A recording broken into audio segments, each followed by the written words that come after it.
All right, so I'm still building assets, and I realized that in assignment 3, I have already built a lot of assets on top of my character.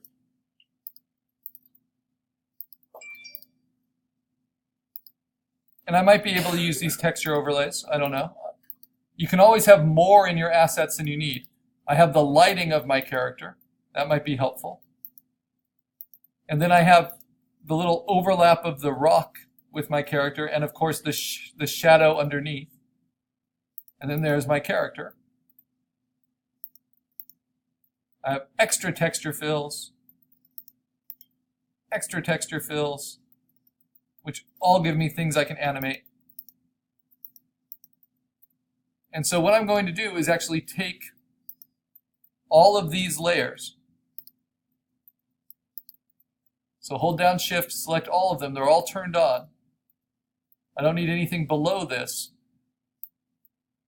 And I can transfer all these layers into my larger landscape.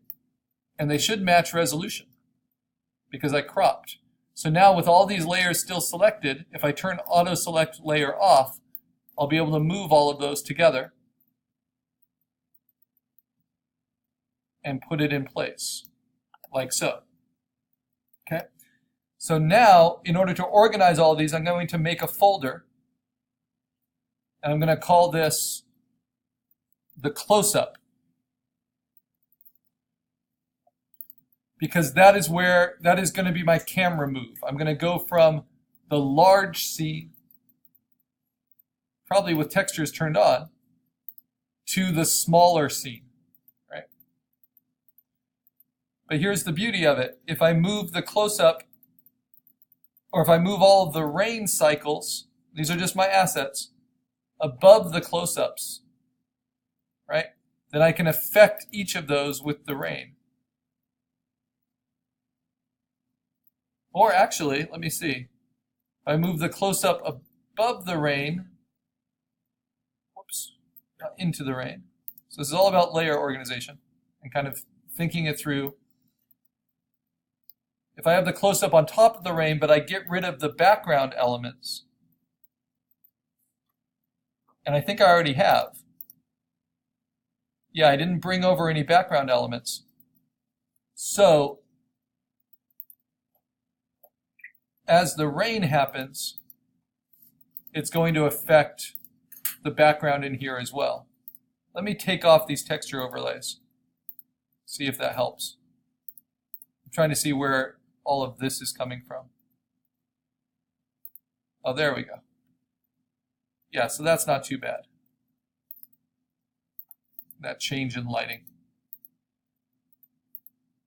Okay, so I'm going to turn off the close-up.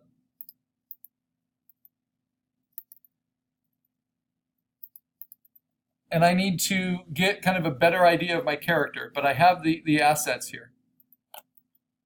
So, for right now, I want to make sure I understand my setting and build these assets as I need. So first of all, I need a picture of my character.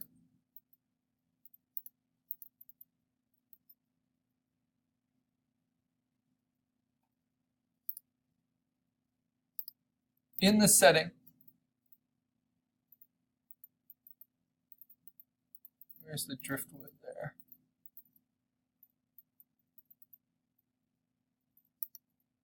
There we go.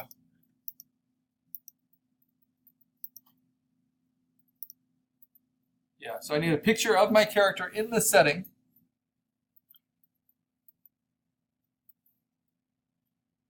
And now I need to figure out if this is the first frame of my animation. How do I build it? What are the individual layers I need? Now notice this is different than my assignment, right? Because I'm setting it up for storytelling. So it's not about making this image look as good as possible. It's about having it have the most potential for my storytelling. And one thing I need to do is I can't have texture overlays affecting my character and my character be separate. So what I need to do is make one asset that already has all that lighting on my character. So I'm going to do this effect we did for the cloud creature. I'm going to select the space around my character, right? Then I'm going to do select inverse, and I'm going to turn on all the things I need. You know, everything with the lighting and with the overlay layer. And what I'm going to do now is go to the very top of my layers, hold down Option, and say Layer Merge Visible. So I did Layer Merge Visible. It made a copy of everything, and it's held my selection, and now I can just duplicate from that selection. So now, this is an asset I can save.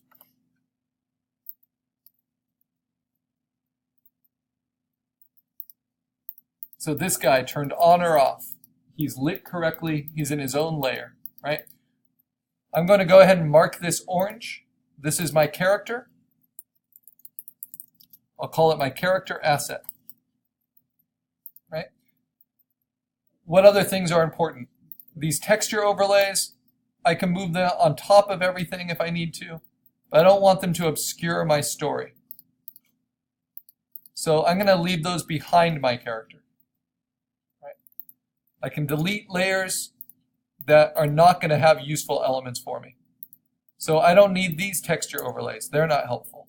I don't need this shadow anymore. That's not helpful. I don't need this overlay layer anymore. It's not helpful. Oh, but the shadow is. So I spoke too soon. So I'm going to work on that overlay layer to make it a better asset. I'm going to fill the empty space around it, edit, fill with 50% gray. Just so if I need to burn it, I can. But you see that shadow is helpful.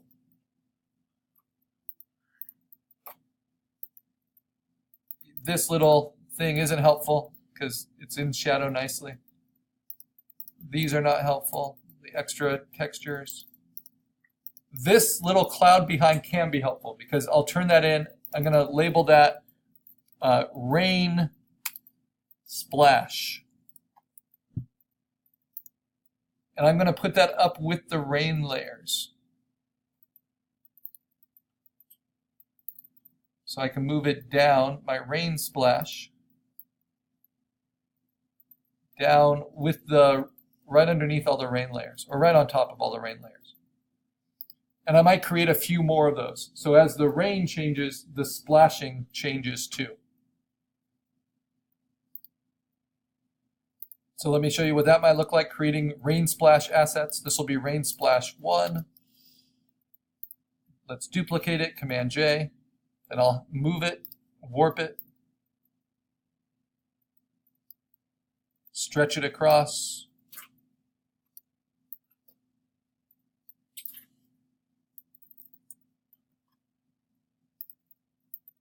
erase away from it, do all the things we know we can do with pixels in Photoshop. This will be rain splash 2. Duplicate that. Bring it over, maybe flip it horizontal with Command T, right click, flip horizontal.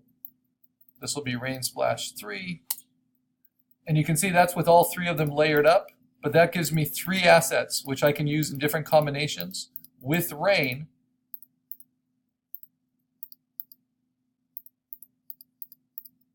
To show how bad it is.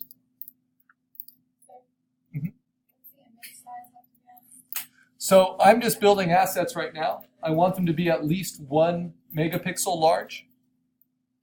But I haven't actually opened up a file with the right image size yet, where I'm going to collect all these assets. So I'm still just building assets. But I will. Well, the size is going to be this, 8 by 8 inches by 150 pixels per inch. But the reason I can't do that yet with my landscape is because I'm going to be panning across this landscape. So I'm going to go ahead and use this foreground log to help set the scene. And in order to do that, I'm just going to erase its hard edges away. like so.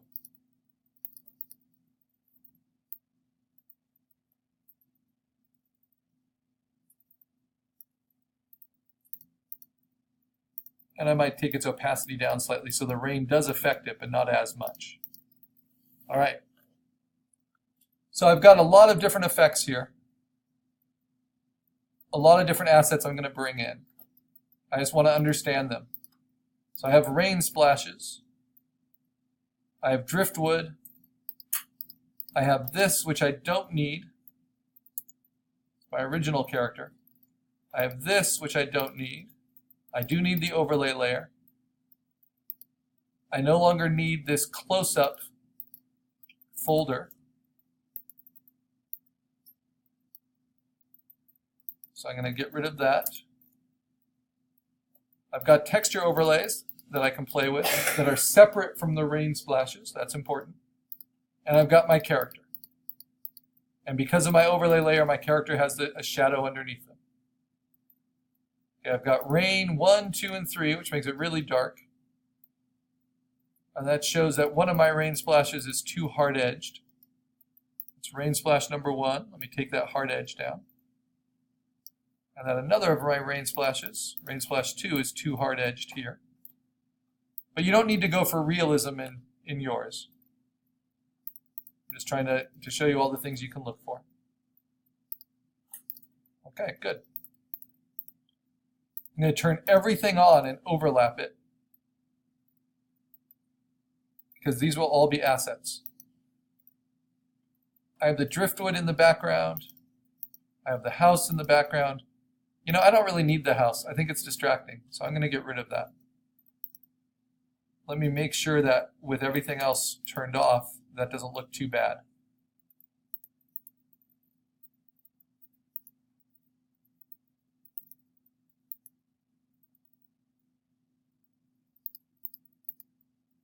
Yeah, that looks okay. It's a little weird there, but my character's, well, yeah, maybe I need the house to cover that up while my character's moving. But why don't I just edit it? So I'm going to take the house out. I'm going to cut it down to ruins. We have control of every pixel. And you only need to use part of what you've designed. You don't need to use all of it. Feel free to change it for your sequence. Okay, so I'm just going to use these kind of ruins. Then I might take my background, my flattened tree line, and I might burn it a little bit. Just clean up these assets, then sponge it, get rid of some of that color.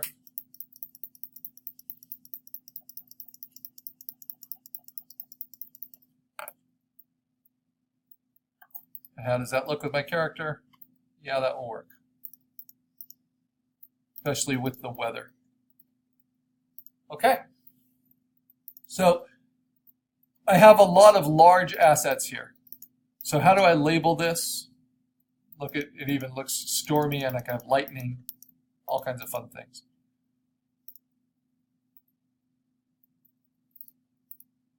I think I might merge these two to keep it simpler. The driftwood copy and the house. And they're all just part of the setting and the background. Good. So here's what's tricky. This is my stage at full resolution. This gives me all the options I need for the background changes in my storyboard. Right? If I have rain going, if I move my character around, I can also move the setting, I can move the camera if I need to, because my animation is going to be a square format. So this is what I'm going to do. So that I can pan across this rectangle, I need to first know where the square is going to be. So I'm going to go to Image, Image Size, and make this the right resolution. And then I'm going to save this as my assets file. Even though this used to be assignment 3 or assignment 1. Yeah, it was assignment 1, and I brought stuff into it. I'm going to change its height, because that's the limiting factor, to